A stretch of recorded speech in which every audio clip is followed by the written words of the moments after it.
Hi friends, నేను మీ జ్ఞాన శ్రీకాకుళం. ఈరోజు అయితే మనం కోరమ గ్రామానికి వచ్చాం.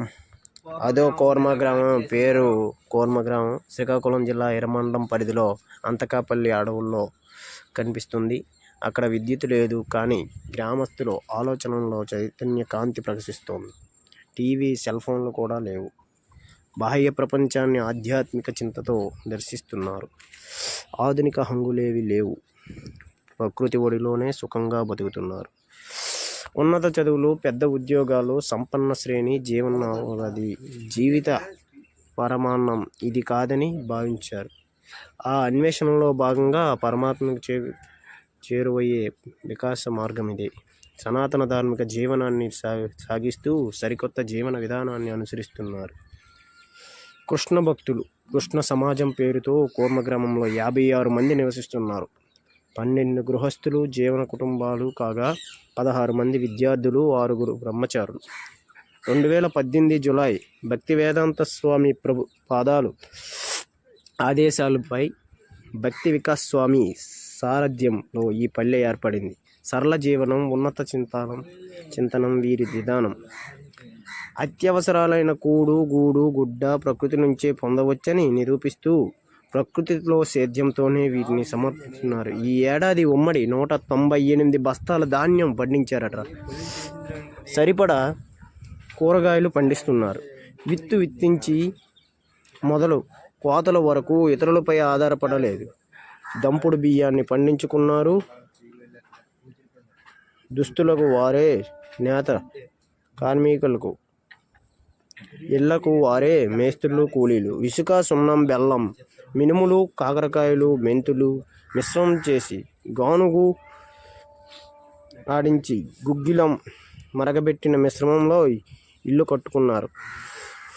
కుంకుడుకాయ రసంతో దుస్తులు కుట్టుకుంటూ సనాతన ధర్మం వేదిక వైపు సృష్టించి వర్ణనాత్మక విధానాన్ని పునఃస్థాపన లక్ష్యంగా చెబుతున్నారు.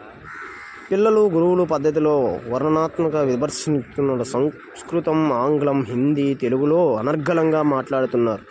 వయసు ఆసక్తిని బట్టి చేతి వృత్తులపై శిక్షణ ఇస్తున్నారు. వేకువజామున 4:30 గంటలకు దైవానికి హారతితో వీరి దినచర్య మొదలవుతుంది. ఉభయం భజన, ప్రసాదం స్వీకరించిన తర్వాత రోజువారీ పనులకు వెళ్తారు. వ్యవసాయం, నిర్మాణం, ధర్మ ప్రచారం, మమేకారంతో సాయంత్రాలు ఆధ్యాత్మిక చింతన కలిగిపోతాయి. విద్యుత్ ఉంటే దాని చుట్టూ సౌకర్యాలు పెరుగుతాయి. అందుకు డబ్బులు అవసరం. యాంత్రిక జీవనం మనుషులు యాంత్రికంగా మారుస్తాయి. మనసు కలత చెందుతుంది. అందుకే వాటిని దూరంగా ఉన్నామని వీరి మాట. ఒక గుడిసెలో ప్రారంభమైన కోరమ గ్రామం నేడు 56 మంది నివసిస్తున్నారు. 5 ఏళ్ళు 50 కుటుంబాలు ఏర్పడ్డాయి.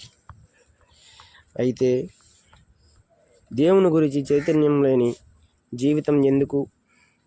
పశువుకు మనిషికి తేడా ఏంటి అన్న ప్రశ్నలే జవాబే. ప్రకృతిలో సహజీవనం, ప్రతి పనిలో దైవ చింతన, ధార్మిక ఆలోచన ఇక్కడ అలవరుచుకున్నాం. కృష్ణ చైతన్యం అభ్యాసం ద్వారా పరమానందం గడుపుతున్నాం. రష్యా నుంచి వచ్చి ఇక్కడ ఆనందాన్ని వెతుక్కుని ఆహ్లాదకరంగా బతుకుతున్నాం. వర్ణాశ్రమ కళాశాలలకు వృత్తి కళలు, బతుకు తెరువు అవసరమైన శిక్షణ ఇస్తున్నాం. గుజరాత్, పంజాబ్, కర్ణాటక, తమిళనాడు మొదలగు రాష్ట్రాల్లో కోరమ లాంటి గ్రామాలను నెలకొల్పాం. హంగేరి 800 ఎకరాల గ్రామం విస్తరించింది.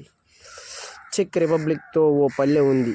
మనిషి జీవిత లక్ష్యంపై అవగాహన కల్పించడమే కృష్ణ చైతన్యం. సనాతన వైదిక ధర్మం, భారతీయ సంస్కృతి పునరుద్ధీకరణ చిన్న ప్రయత్నమని భావిస్తున్నాం. వర్ణనాత్మక బోధకుడు నటకేష్ నరోవత్త దాసాట. జై శ్రీరామ్.